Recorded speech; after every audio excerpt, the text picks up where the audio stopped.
Just 3 days away from May, and we are talking accumulating snowfall. Let's get right to ABC 57 First Warning neighborhood weather meteorologist Erica Horbatine, who's tracking it all tonight. Erica, if you plan to travel through downtown Mishawaka in the coming weeks, be prepared for some street closures there. ABC 57's Jonathan Bailey is live there now. Jonathan, you've been speaking to people at the scene. What have they told you? A Chicago man died this morning in a fiery crash on the Indiana Toll Road. Right now, police are investigating a shooting near Pulaski Park in South Bend. It happened on South Walnut Street near the park around 5:30 this evening. Former Indiana GOP Senator Richard Lugar died today at the age of 87. Lugar died of complications from a neurological disorder. He served for 36 years in the U.S. Senate. Now, back in November when we had early voting on the weekends, we were seeing those lines wrapping all around inside the building. How did today compare? A tanker and 2 oil barges collided in a Houston shipping channel, leaking thousands of gallons of chemicals into the water. New tonight, a shocking end to the 145th running of the Kentucky Derby. Maximum Security was the first horse to cross the finish line, but was later disqualified, sending Country House to the winner's circle. And the attorneys involved met inside Judge Steve Hostetler's chambers this afternoon for about an hour and a half. They tell me we won't know if the tapes are any closer to being released until September. Well, Brian and Brianne, the claims were short on details from the very start, but before any more could be released, it was busted as a hoax. They hoped to have a victory party here tonight, but instead they celebrated a hard-fought campaign. It's empty here now, but earlier, shortly after the election was called, Jason Critchlow addressed a crowd of his supporters. It's been a busy week in Washington after President Trump renewed a trade war with China, this time with no deal. We'll get ready for some delays on I-94 in Berrien County. Starting tomorrow, MDOT will begin resurfacing 2 more miles of the interstate. Tonight, 4 people are behind bars after what Indianapolis police are calling a jackpot bust. Avengers Endgame has only been in theaters for a couple of days, but it's already breaking some impressive records. The Marvel finale has made more than $644 million worldwide. A Kansas football player was killed in an overnight shooting that also wounded another player who was drafted into the NFL just a few hours earlier.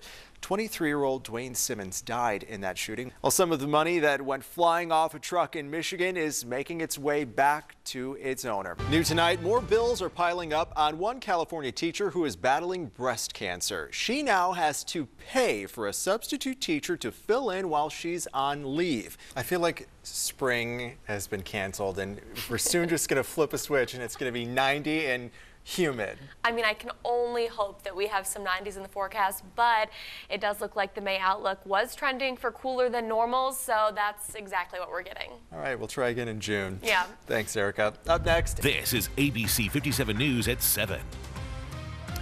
A Passover celebration at a California synagogue interrupted by gunfire. 1 person is dead, at least 4 people are injured, and police have 1 man detained.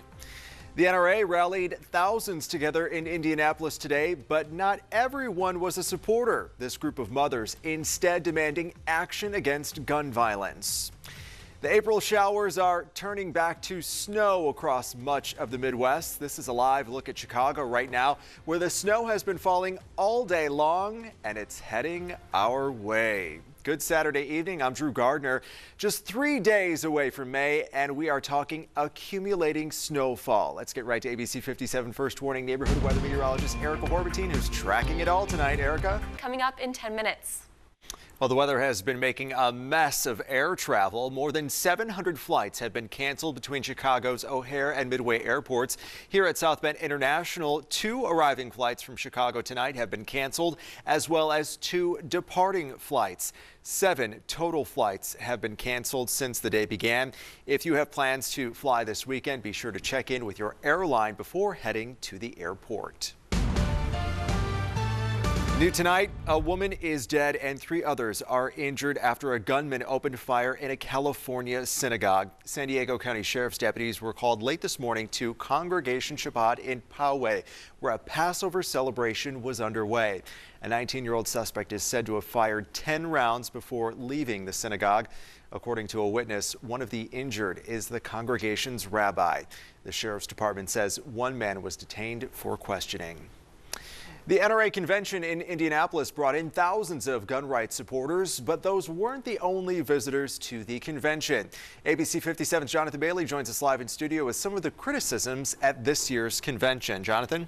NRA President Oliver North announced his resignation today at that conference. The NRA is scheduled to choose a new president tomorrow, but North is not up for re-election. This comes a day after the Wall Street Journal reported North had allegedly attempted to extort NRA CEO Wayne LaPierre. North wrote in a letter read at the organization's convention he had hoped to be nominated for a second term, but decided to resign when he learned that would not happen. New developments tonight in the deadly freeway crash in Denver involving 28 vehicles that left 4 people dead. Today, the truck driver who went barreling into a line of cars stuck in traffic made his first court appearance. His family telling reporters he says his brakes failed. ABC's Natalie Brunell is in Los Angeles with more. Natalie Brunell, ABC News, Los Angeles. New details now on the investigation into the Sri Lanka bombings. Police raided a warehouse full of explosives and bomb-making materials. They also found ISIS flags and uniforms. Evidence there led police to a second location in Kalmunai. When they approached the home, they were met by gunfire and 3 explosions. 15 people were found dead inside, including 6 suspected terrorists and 6 children.